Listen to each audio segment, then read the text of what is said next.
New testimony revealing devastating flaws in the police response to the Uvalde massacre. The Texas Public Safety Director blasted law enforcement for failing to confront the shooter for more than an hour. There's compelling evidence that the law enforcement response to the attack at Robb Elementary was an abject failure. The shooter murdered 19 children and 2 teachers.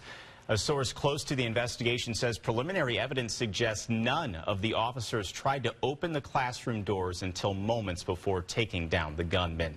What transpired in Uvalde is something police departments and school districts must think about every single day.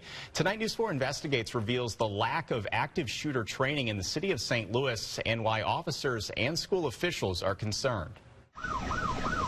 Chaos and carnage, parents panicking. And then the pain. 19 children killed, 2 teachers taken too. Robb Elementary, just like Stoneman Douglas, Sandy Hook, Columbine. When you walk these halls, are you thinking about possible scenarios? Always, always. Just trying to figure out where are we vulnerable, where are we soft. It's the nightmare scenario for DeAndre Davis, head of safety and security at St. Louis Public Schools. In the real world, this stuff happens in a second. All we can do is kind of prepare for it. He trains his security and teaching staff with hands-on drills. Once the event happens, muscle memory tells you exactly what you need to be doing. Training is pivotal to that. But when it comes to St. Louis Metropolitan Police, how important would they be to your response? Very important. After Uvalde, criticism came from parents and the community about the local police department's actions. So News 4 Investigates started asking about training for our police. And turns out St. Louis City Police haven't had a large-scale active shooter training as a department in 6 years. Just right. Yes, ma'am. It's a concern for Davis. It means many patrol officers who would be the first to respond haven't had hands-on training in the schools. You want them in here to know the layout, to be familiar, to have some of that muscle memory already. No doubt. No doubt. I think that will be beneficial for them. St. Louis police aren't too happy about it either. I think it's terrible, actually, said one officer to us who wanted to remain anonymous. Others said they couldn't even remember the last time they'd had active shooter training. I just think it's something that, we should probably look to do. Jay Schroeder is with the St. Louis Police Union. The problem is that since 2016, we've been kind of in protest mode for since Michael Brown and Ferguson. So it was getting everybody geared up and trained for that. You just kind of have to pick, what you're training for. And he says staffing shortages make trainings and everything else more difficult. That's the real worry, is not having the people there when you do call.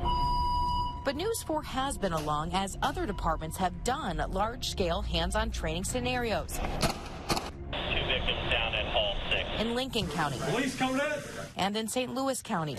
So why hasn't the city? Is that a concern for you? Though the department initially declined to do an interview, we caught up with head of public safety, Dan Isom. The first officers on the scene should engage and go in. And you're confident your patrol officers know that? I'm confident they do. He says their policies are clear and reinforced to the officers. The first 2 or 3 officers who respond to the scene need to know that they need to go in and engage that individual. We don't have time for SWAT and 10 other groups to respond. It needs to be an immediate response, and that's the message we've sent. Still, he says they are looking to plan another large-scale training, often referred to by the acronym MACTAC. The last one, in 2016, trained 950 of their officers. Recruits do active shooter training in the academy, and the department notes SWAT trains monthly.